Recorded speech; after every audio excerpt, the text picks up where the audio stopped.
All right, this is going to be a fun one. I want you to eat this for the one meal a day that you're eating when fasting. Now, if you've listened to this podcast for a while, you know I eat one meal a day, the so-called OMAD protocol, during the winter as part of my fasting protocol for optimal health. And I've been doing this now for 23 years.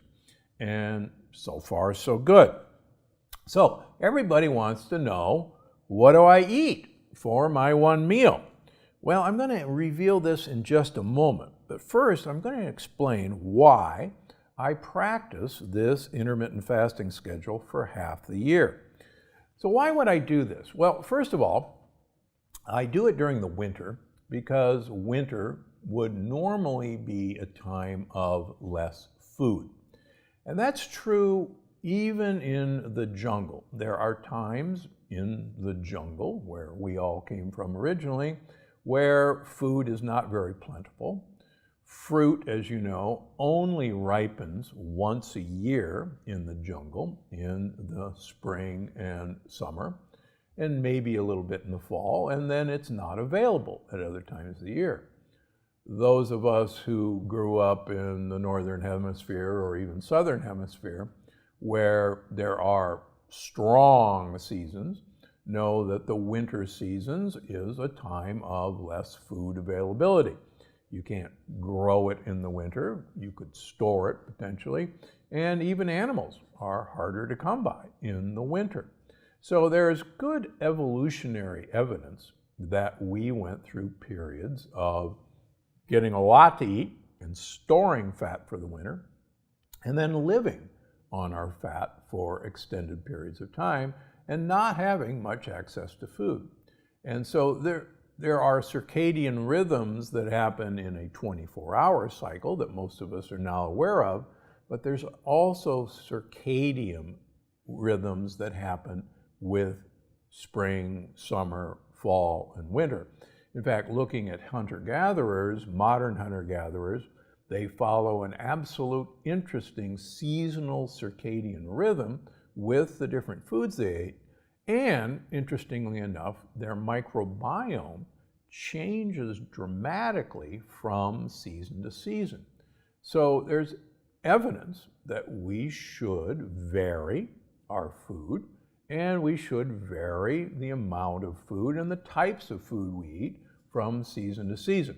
So from an evolutionary standpoint, I've chosen winter and spring as the times where I'm going to cut back on food. Do I do it in the summer and fall? In general, no. Although last year I did add more OMADs to my diet during the week, just for fun, and it really didn't make much difference one way or another. Now, how in the heck do you just eat one meal a day? Aren't I starving to death all the time? Well, as I point out in my last two books, you don't want to go from eating 16 hours a day, lots of little meals, to eating in a 2-hour window and fasting 22 out of 24 hours.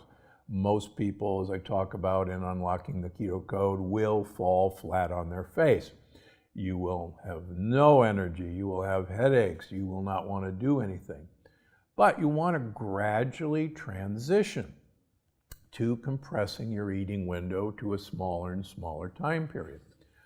I prefer to have my one meal a day at dinner time. Why do I do that? Because both my wife and I work, and it's really the only time we have to sit down and eat a meal together. So sure, could I eat my one meal a day at lunch, or could I eat my one meal a day at breakfast and then not eat the rest of the time? Sure, and those are certainly practical options, but just from a family standpoint, I've chosen to eat my one meal a day at dinner. Recently, we've had a number of patients, because of Unlocking the Keto Code's influence on them, adopt one meal a day. And I just saw two of them, a husband and wife team in their 60s, adopt this program before their last blood test. And I was particularly worried, believe it or not, about the wife, who, even though she was of normal weight and had a normal insulin level, had actually a very elevated insulin-like growth factor 1, IGF-1. Those of you who've read my books or follow me know that IGF-1, a growth factor, is a very good predictor of longevity. By that I mean people who have low insulin-like growth factors tend to live a long time and live well. People who have elevated insulin-like growth factors tend to have shorter lives, and there's some evidence of increased cancer in those individuals because as we get older, I can guarantee you there is nothing in us that we want to grow. So growth factor makes things grow. And the evidence from the Italian athlete study that I reference in the last book shows that people who compress their eating window dramatically reduce their insulin-like growth factors, even if they don't change the amount of calories they eat. And sure enough, this woman was running insulin-like growth factors in the low 200s, which personally at that age you don't want. Just switching over to one meal a day for 2 months prior to the test dropped her insulin-like growth factor from 210 down to 120. That's a 90-point drop, and that's dramatic. The husband did even better. He started out at about 149, and he dropped down to 89, which once you start getting under 100, if you look at my patient population, my super old patients, 95 and above, who are doing well, they run IGF-1s of 50 to 70, and it's very consistent across the board. So it's one way to manipulate, I think, a very important marker of aging, which is insulin-like growth factor. And again, the studies both in animals and in athletes, Italian athletes, suggest that this is a good method to change what's happening in insulin-like growth factor. Now, what's the optimal meal to eat if you're only going to have one meal a day? Now, to begin this conversation, I need to set the record straight. If you read my latest book, Unlocking the Keto Code, you know it's actually not what you eat that matters the most to a healthy metabolism, but how you eat and for how long you eat. That's the most dramatic finding of the NIH experiments done by Dr. Ralph DiCabo in mice, looking at not so much the foods the mice were given to eat, but the timing of when the mice got to eat their food. And what he showed was that it really didn't matter whether the mice were given a high-fat diet, a high-protein diet, a high-carbohydrate diet. The outcome was driven by how short a time period that the mice ate the food that they were given during a 24-hour period.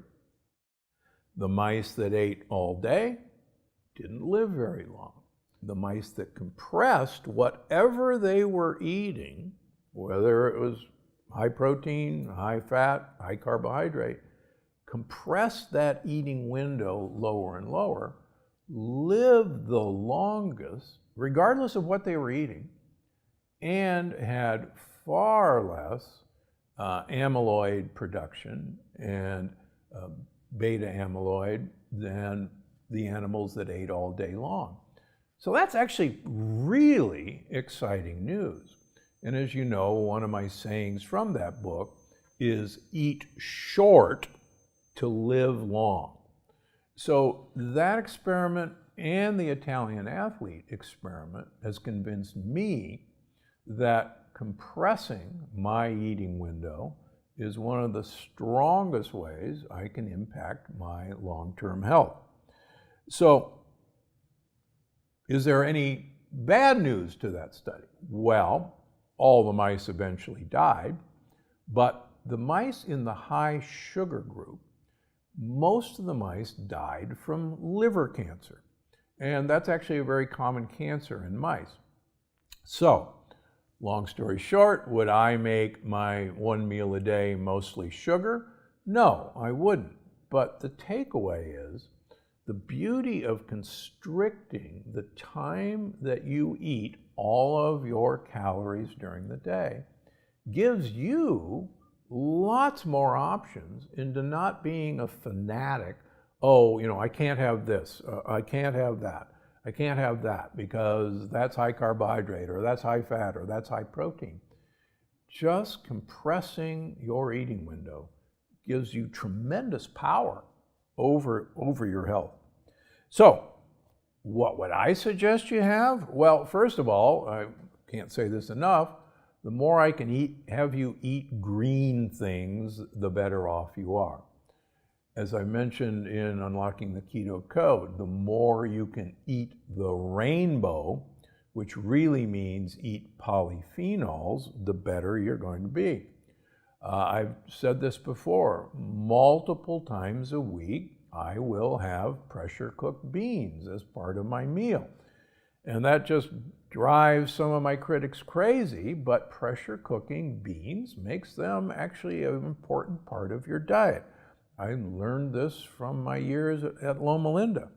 The other thing I think everyone should add to their diet is nuts, particularly pistachios, particularly walnuts, and we'll go into that on another lecture. But every day I change what I eat. Do I have my favorites? Sure, but the great thing is, I don't think in 5 years I've gotten through all the yes list of all the yes foods. So there's so much you can do. All right, that's it for today about the best meal to eat when eating once a day, because I'm Dr. Gundry and I'm always looking out for you. I hope you enjoyed this episode of the Dr. Gundry podcast. Make sure to check out the next one here. Water fasting is dangerous because of that fact. Now, if you want to do that, understanding the risk, you want to absorb those heavy metals and organopesticides by taking chlorella tablets and activated charcoal.